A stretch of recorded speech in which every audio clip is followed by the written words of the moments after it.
വൃക്കസ്തംഭനം വന്ന വ്യക്തികളുടെ ജീവിതം വളരെ ദുരിതപൂർണമാണ്.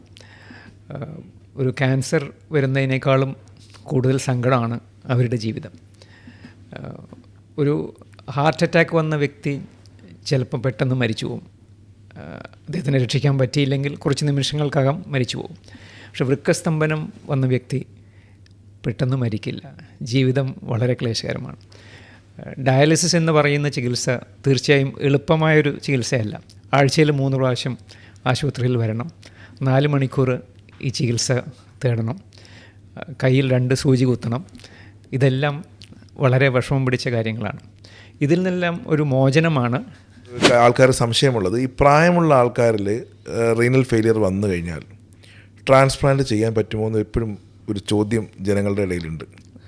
അപ്പം പ്രായമായി വന്നു കഴിഞ്ഞാൽ ഇനി ട്രാൻസ്പ്ലാന്റ് വേണ്ട, ആവശ്യമില്ല എന്ന രീതിയിൽ അവർ തന്നെ മനസ്സിൽ പാകപ്പെടുത്തുന്നുണ്ട്. പക്ഷേ അതിൽ എന്താണ് ഡോക്ടർ പറയാനുള്ളത്?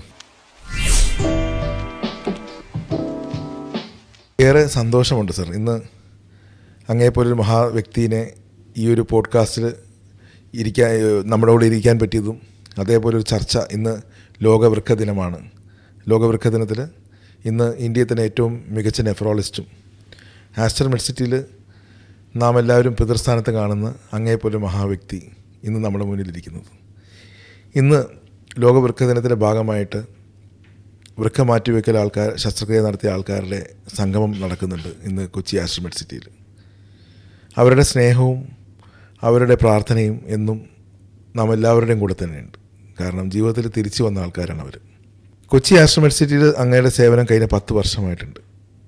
അത് നെഫ്രോളജി എന്ന മേഖലയിൽ നിന്ന് മാത്രമല്ല, പല കാര്യങ്ങളിലും, അഡ്മിനിസ്ട്രേഷൻ ആവട്ടെ, നമ്മുടെ ഓരോ ദിവസത്തെ ദൈനംദിന കാര്യങ്ങളാവട്ടെ, ഇവിടുത്തെ ചെറുകിട സ്റ്റാഫുകളുടെ പ്രശ്നങ്ങളാവട്ടെ, അങ്ങയുടെ സാന്നിധ്യവും അങ്ങയുടെ കയ്യൊപ്പും അതിലെല്ലാം ഉണ്ട്. ഇന്ന് ഈ സ്ഥാപനം ഇങ്ങനെ വിജയിച്ച് നിൽക്കുന്നതിൽ എനിക്ക് തോന്നുന്നു അങ്ങയുടെ ഒരു പ്രസൻസും അങ്ങയുടെ ആ ഒരു ദീർഘവീക്ഷണവും അങ്ങ് നമ്മളെ ഗൈഡ് ചെയ്യുന്ന ഒരു പ്രത്യേക രീതിയുമാണ് ഇന്ന് ആസ്റ്റർ മെഡ്സിറ്റി കൊച്ചി ഇന്ന് ഈ വിജയത്തിലേക്ക് എത്തിക്കാനുള്ള മെയിൻ കാരണം. എന്നും ഡയാലിസിസ് ചെയ്യുന്ന രോഗികളുടെ ഒരു മനോവിഷമം ഏറ്റവും കൂടുതൽ കാണുന്ന ഒരു വ്യക്തി എന്ന രീതിയിൽ എന്താണ് അങ്ങേക്ക് ഇന്നത്തെ ലോകവൃക്ക ദിനത്തിന് സന്ദേശമായിട്ട് പറയാൻ പറ്റുക? വൃക്കസ്തംഭനം വന്ന വ്യക്തികളുടെ ജീവിതം വളരെ ദുരിതപൂർണമാണ്. ഒരു ക്യാൻസർ വരുന്നതിനേക്കാളും കൂടുതൽ സങ്കടമാണ് അവരുടെ ജീവിതം. ഒരു ഹാർട്ട് അറ്റാക്ക് വന്ന വ്യക്തി ചിലപ്പോൾ പെട്ടെന്ന് മരിച്ചു പോകും. അദ്ദേഹത്തിനെ രക്ഷിക്കാൻ പറ്റിയില്ലെങ്കിൽ കുറച്ച് നിമിഷങ്ങൾക്കകം മരിച്ചു പോകും. പക്ഷെ വൃക്കസ്തംഭനം വന്ന വ്യക്തി പെട്ടെന്ന് മരിക്കില്ല. ജീവിതം വളരെ ക്ലേശകരമാണ്. ഡയാലിസിസ് എന്ന് പറയുന്ന ചികിത്സ തീർച്ചയായും എളുപ്പമായൊരു ചികിത്സയല്ല. ആഴ്ചയിൽ 3 പ്രാവശ്യം ആശുപത്രിയിൽ വരണം, 4 മണിക്കൂർ ഈ ചികിത്സ തേടണം, കയ്യിൽ 2 സൂചി കുത്തണം. ഇതെല്ലാം വളരെ വിഷമം പിടിച്ച കാര്യങ്ങളാണ്. ഇതിൽ നിന്നെല്ലാം ഒരു മോചനമാണ് വൃക്ക മാറ്റിവെക്കൽ ശസ്ത്രക്രിയ അല്ലെങ്കിൽ കിഡ്നി ട്രാൻസ്പ്ലാന്റേഷൻ. വിജയകരമായ ഒരു ട്രാൻസ്പ്ലാന്റ് ചെയ്താൽ ആ വ്യക്തി ഒരു നോർമൽ മനുഷ്യനായി തീരുന്നു. അദ്ദേഹത്തിൻ്റെ എല്ലാ ജീവിത രീതികളും നോർമൽ അവസ്ഥയിലേക്ക് തിരിച്ചു വരുന്നു. അപ്പോൾ തീർച്ചയായും ഒരു പുനർജന്മം തന്നെയാണ് ട്രാൻസ്പ്ലാന്റ് കൊണ്ട് നമുക്ക് നേടുന്നത്. ട്രാൻസ്പ്ലാന്റ് അങ്ങ് പറയുമ്പോഴത്തേക്ക് ഇന്ന് ആധുനിക ഒരുപാട് വളർന്നു. ഇന്ന് റോബോട്ടിക് ട്രാൻസ്പ്ലാന്റ് ഇന്ന് കൊച്ചി ആസ്റ്റർ മെഡ്സിറ്റി നമ്മൾ ചെയ്യുന്നുണ്ട്. റോബോട്ടിക് ട്രാൻസ്പ്ലാന്റ് ചെയ്യുന്നതുകൊണ്ട് തന്നെ ഒരുപാട് ഗുണങ്ങൾ രോഗിക്കുണ്ട്. ഒരു സാധാരണ ഒരു വലിയൊരു ശസ്ത്രക്രിയയിൽ നിന്ന് മാറി വളരെ ഒരു ചെറിയ ഹോൾസിലൂടെ തന്നെ കിഡ്നി ട്രാൻസ്പ്ലാന്റ് നടത്തുന്ന ഒരു രീതി ഇന്ന് കൊച്ചി ആസ്റ്റർ മെഡ്സിറ്റിയിൽ വന്നിട്ടുണ്ട്. ഒരുപാട് റോബോട്ടിക് റീനൽ ട്രാൻസ്പ്ലാന്റ് അങ്ങയുടെ നേതൃത്വത്തിലും യൂറോളജി ടീമിൻ്റെ സഹായത്തോടു കൂടിയും ചെയ്തിട്ടുണ്ട്. അപ്പോൾ ഇത്തരത്തിലുള്ള ആധുനിക രീതികൾ കിഡ്നി ട്രാൻസ്പ്ലാന്റ് എത്രത്തോളം സഹായകരമാക്കും എന്നുള്ളതാണ്. സർജിക്കൽ റോബോട്ട് എന്ന് പറഞ്ഞാൽ ശസ്ത്രക്രിയക്ക് ഉപയോഗിക്കുന്ന റോബോട്ട് വലിയൊരു കണ്ടുപിടുത്തം തന്നെയാണ്. നല്ല കഴിവുള്ള ഒരു സർജൻ്റെ കഴിവ് 10 മടങ്ങ് കൂട്ടുന്നൊരു ഉപകരണമാണ് ഈ റോബോട്ട് എന്ന് പറയുന്നത്. ഇതിൽ 2-3 കാര്യങ്ങളുണ്ട്. ഈ റോബോട്ട് ഉപയോഗിച്ച് ശസ്ത്രക്രിയ ചെയ്യുമ്പോൾ അതിൻ്റെ മാഗ്നിഫിക്കേഷൻ, ഒരു ചെറിയ രക്തക്കുഴൽ 10 ഇരട്ടിയായി വലുപ്പത്തിൽ കാണുന്നു. അപ്പോൾ ഈ ഓപ്പറേറ്റ് ചെയ്യുന്ന സർജന് തുന്നിച്ചേർക്കുവാൻ വളരെ എളുപ്പമാണ്. 2 രക്തസ്രാവം ഉണ്ടാകുന്നില്ല. കാരണം എല്ലാം ചെറിയ രക്തക്കുഴലുകളും വളരെ വലുതായി കാണുന്നതുകൊണ്ട് രക്തസ്രാവം ഇല്ലാതെ തന്നെ സർജറി ചെയ്യുവാൻ സാധിക്കുന്നു. കഴിഞ്ഞ 270 ട്രാൻസ്പ്ലാന്റ് ഇവിടെ ചെയ്തതിൽ ഒരു രോഗിക്ക് പോലും രക്തം കൊടുക്കേണ്ട ഒരു ആവശ്യം വന്നിട്ടില്ല. അല്ലെങ്കിൽ സാധാരണ രക്തം കൊടുക്കേണ്ട ഒരു ആവശ്യം വരാൻ സാധ്യതയുണ്ട്. അതാണ് രണ്ടാമത്തെ ഗുണം. മൂന്നാമതായി മുറിവിൻ്റെ നീളം. നമ്മൾ വയറ് തുറന്ന് ശസ്ത്രക്രിയ ചെയ്താൽ ഇതിൻ്റെ മുറിവിൻ്റെ നീളം ഏകദേശം 15 മുതൽ 20 സെൻറ്റിമീറ്റർ വരെയാണ്. അതുകൊണ്ട് മുറിവ് ഉണങ്ങുവാൻ കൂടുതൽ സമയമെടുക്കും. റോബോട്ട് ഉപയോഗിച്ച് ചെയ്യുമ്പോൾ മുറിവിൻ്റെ നീളം കേവലം 5 സെൻറ്റിമീറ്ററാണ്. അപ്പോൾ ഈ രോഗിക്ക് വേദന കുറവാണ്, മുറിവ് പെട്ടെന്ന് ഉണങ്ങുന്നു, അണുബാധ കുറവാണ്, കേവലം 4-5 ദിവസങ്ങളിൽ വീട്ടിൽ പോകാൻ പറ്റുന്നു. ശസ്ത്രക്രിയ കഴിഞ്ഞ് 5-ാമത്തെ ദിവസം നമുക്ക് ആശുപത്രി വിട്ട് വീട്ടിൽ പോകാൻ സാധിക്കുന്നു. ഇതൊക്കെയാണ് റോബോട്ടിൻ്റെ ഗുണങ്ങൾ. രണ്ടാമത്തെ കാര്യം ഡോക്ടർ, ഈ ട്രാൻസ്പ്ലാന്റ് ചെയ്ത രോഗികൾക്ക് എപ്പോഴും ഒരു ആശങ്ക ഉണ്ടാവും, എൻ്റെ ജീവിതം എത്ര കാലം എനിക്ക് മുന്നോട്ട് കൊണ്ടുപോകാൻ പറ്റും. പക്ഷേ നമ്മുടെയൊക്കെ പരിചയത്തിലുള്ളതും നമ്മൾ കാണുന്നതും വർഷങ്ങളോളം ഒരു ബുദ്ധിമുട്ടില്ല, സാധാരണ ഒരു മനുഷ്യൻ ജീവിക്കുന്ന പോലെ തന്നെ ജീവിക്കാൻ പറ്റുന്നതാണ്. പക്ഷേ എന്നാലും ഇതെപ്പോഴും ആൾക്കാരെ മനസ്സിൽ, ഇപ്പോൾ നമ്മളെയൊക്കെ കാണാൻ വരുന്ന ആൾക്കാർ എപ്പോഴും ചോദിക്കും ട്രാൻസ്പ്ലാന്റ് ചെയ്താൽ എത്ര വർഷം വരെ ജീവിക്കാൻ പറ്റുമെന്നായിരിക്കും ആദ്യത്തെ ചോദ്യം ചോദിക്കുന്നത്. അപ്പോൾ അത് എപ്പോഴും ഒരു ആശങ്ക എല്ലാവരുടെയും മനസ്സിലുണ്ട്. കിഡ്നി മാറ്റിവയ്ക്കൽ ഓപ്പറേഷൻ ചെയ്ത ഒരു വ്യക്തിക്ക് വിജയകരമായി അത് പ്രവർത്തിക്കുകയാണെങ്കിൽ വളരെ കാലം ജീവിക്കുവാൻ സാധ്യമാണ്. ഞാൻ കണ്ടിരിക്കുന്നത് 33 കൊല്ലമാണ്. ഓപ്പറേഷൻ കഴിഞ്ഞ ശേഷം 33 കൊല്ലം രോഗി ജീവിച്ചിരുന്നു. പിന്നെ അദ്ദേഹം മരണപ്പെട്ടത് സമയത്തും കിഡ്നി പ്രവർത്തിക്കുന്നുണ്ടായിരുന്നു. വേറൊരു അസുഖം മൂലമാണ് മരണം സംഭവിച്ചത്. നാം ലിറ്ററേച്ചർ നോക്കുകയാണെങ്കിൽ 40 കൊല്ലം വരെ ആൾക്കാർ ജീവിച്ചായിരുന്നു ആളുകളുണ്ട്.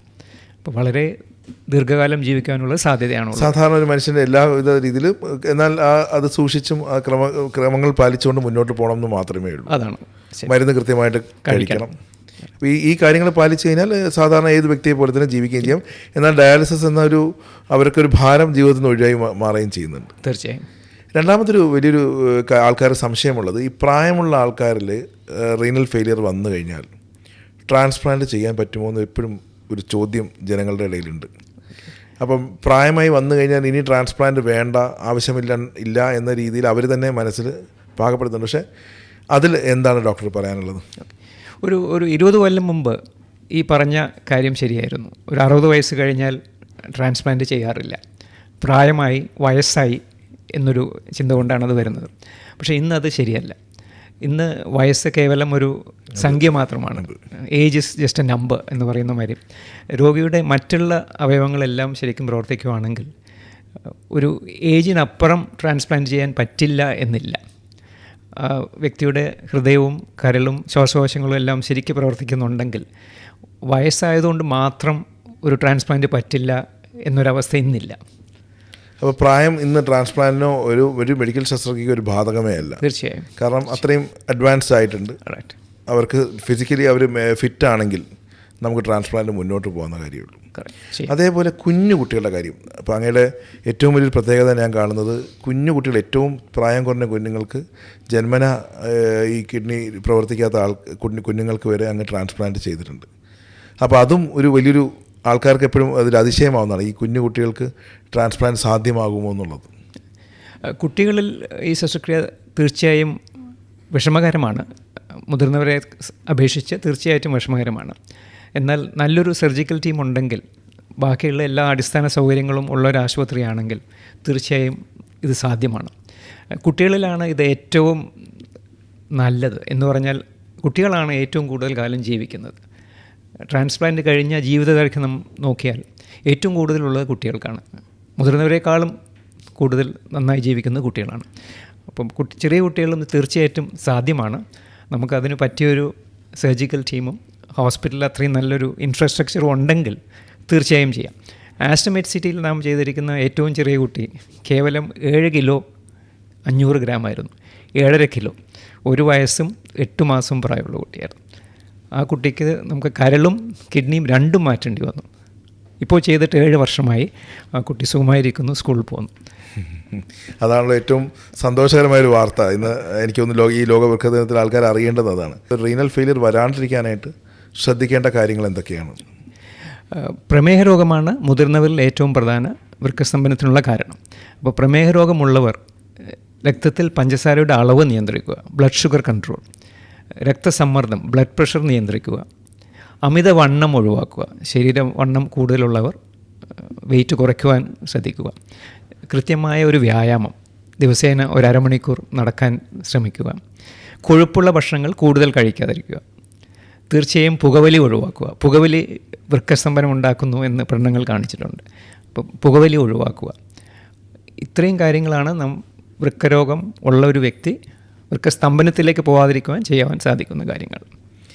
ഈ നെഫ്രോളജിയിലെയും ഈ ഒരു തിരക്കുകളുടെ ഇടയിലൂടെയും അങ്ങ് സാധാരണക്കാരൻ്റെയും അല്ലെങ്കിൽ നമ്മുടെ ഇവിടെയുള്ള സാധാരണയായിട്ടുള്ള സ്റ്റാഫുകളുടെയും അവരുടെ കാര്യങ്ങൾ അങ്ങ് കൂടുതൽ ശ്രദ്ധ കേന്ദ്രീകരിക്കുന്നത് എപ്പോഴും നമ്മൾ കാണാറുണ്ട്. അവരിലുള്ള ചെറിയ പ്രശ്നങ്ങൾ അങ്ങ് തിരിച്ചറിഞ്ഞ് അവർക്ക് വേണ്ട സഹായങ്ങൾ ചെയ്യുവാനും അവരെ എന്തെങ്കിലും തെറ്റ് കാണിക്കുകയാണെങ്കിൽ അവരെ ശാസിക്കുവാനും അവരെ നേർവഴിക്ക് നയിക്കുവാനൊക്കെ അങ്ങ് വളരെയധികം ശ്രദ്ധ കൊടുത്താറുണ്ട്. അത് അങ്ങയുടെ ഈ പ്രൊഫഷണൽ ഈ പറഞ്ഞ നെഫ്രോളജി എന്ന പ്രൊഫഷനിൽ മാറ്റി അങ്ങ് സമയം കണ്ടെത്തി ചെയ്യുന്നൊരു പ്രത്യേകതരമായ കാര്യമാണ് അത്. അതിൽ അങ്ങേക്ക് ഉണ്ടാവുന്ന ആ ഒരു പ്രചോദനവും എന്താണ് അങ്ങേ അതിൽ നയിക്കുന്നതെന്ന് അറിഞ്ഞാൽ കൊള്ളാമായിരുന്നു. ഒരു ആശുപത്രി ഒരു രോഗി വരുമ്പോൾ ആ രോഗിയുടെ ചികിത്സ ഒരു വ്യക്തിയല്ല നടത്തുന്നത് എന്ന് വിശ്വസിക്കുന്ന ഒരാളാണ് ഞാൻ. ഒരു വലിയ കൂട്ടായ്മയുടെ ഭാഗമാണ്, ഒരു ടീമാണ് ആ വ്യക്തിയെ ചികിത്സിക്കുന്നതും രോഗം സുഖപ്പെടും. ഒരു ഡോക്ടറോ ഒരു നേഴ്സോ മാത്രം വിചാരിച്ചാൽ നടക്കുന്ന കാര്യമല്ല. എല്ലാവരും കൂടെ സഹകരിച്ച് ആ രോഗിയെ നന്നായി നോക്കിയാൽ മാത്രമേ ആ രോഗിക്ക് അസുഖത്തിൽ നിന്ന് സുഖം പ്രാപിച്ച് നല്ലൊരു ജീവിതത്തിലേക്ക് തിരിച്ചു വരാൻ പറ്റുള്ളൂ. അപ്പോൾ അതുകൊണ്ട് നമ്മുടെ കൂടെ ജോലി ചെയ്യുന്ന എല്ലാ വ്യക്തികളും വളരെ പ്രധാനപ്പെട്ട വ്യക്തികളാണ്. അവരെല്ലാവരും നന്നായി പ്രവർത്തിച്ചെങ്കിൽ മാത്രമേ ഈ രോഗിക്ക് ഒരു ആശുപത്രിയിൽ വരുന്നതുകൊണ്ടുള്ള ഗുണം കിട്ടുകയുള്ളൂ. ഇതാണ് ഞാൻ വിശ്വസിക്കുന്നത്. അപ്പോൾ ആ ഒരു രോഗി ആശുപത്രിയുടെ മുൻ കവാടത്തിൽ വന്നാൽ തന്നെ ആ ഒരു യാത്രയിലൂടെ അവരോടൊപ്പം സഞ്ചരിക്കുന്ന ഒരുപാട് തൊഴിലാളികളുണ്ട്. അവരും ആ രോഗിയോട് സ്നേഹം കാണിച്ചാൽ മാത്രമേ ആ രോഗിയുടെ എല്ലാ ചികിത്സയും നന്നായി പോകുന്നുള്ളതാണ് അങ്ങ് പറഞ്ഞു വരുന്നത്, അല്ലേ? തീർച്ചയായിട്ടും അത് നാം എല്ലാവരും യോജിക്കുന്നതാണ്. നമ്മുടെ എല്ലാവരുടെയും ഒരു മെയിൻ ദൗത്യം തന്നെ അത് തന്നെയാണ്. അവരെ ഒരു ഹോസ്പിറ്റലിൽ ഒരു രോഗി വന്നതിന് സന്തോഷകരമായിട്ട് അവർ തിരിച്ചു പോകണം എന്നൊരു ഒറ്റ ലക്ഷ്യത്തിലാണ് എനിക്ക് തോന്നുന്നു ഇന്ന് ഈ കൊച്ചി ആശ്രമത്തിലുള്ള 3900 ജീവനക്കാരും ഫോക്കസ് ചെയ്ത് പ്രവർത്തിക്കുന്നത്. അതോടൊപ്പം തന്നെ ഈ ലോക വൃക്ക ദിനത്തിൽ ഇന്ന് നമുക്കെല്ലാവർക്കും ഏറ്റവും നല്ല സന്ദേശമാണ് അങ്ങയിൽ നിന്ന് കിട്ടിയത്. ഒന്ന്, വൃക്ക സംരക്ഷണത്തെ പറ്റിയിട്ടും ഡയാലിസിസ് ചെയ്യുന്ന രോഗികൾക്ക് ട്രാൻസ്പ്ലാന്റ് ചെയ്യുമ്പോൾ ശ്രദ്ധിക്കേണ്ട കാര്യങ്ങളെ പറ്റിയിട്ടും ട്രാൻസ്പ്ലാന്റിൻ്റെ പേടി മാറുക എന്ന് പറ്റിയിട്ടും. വേറൊരു വലിയൊരു ചോദ്യം ട്രാൻസ്പ്ലാന്റ് ഭാഗത്ത് തന്നെ തിരിച്ചു വരികയാണ്. എപ്പോഴും കുടുംബക്കാരിൽ നിന്ന് അവയവം മാറ്റി വെക്കണം, അല്ലെങ്കിൽ കുടുംബക്കാർ തന്നെ അവയവം കൊടുക്കുന്നത് ഏറ്റവും നല്ലതെന്ന് എപ്പോഴും അങ്ങ് പറയാറുണ്ട്.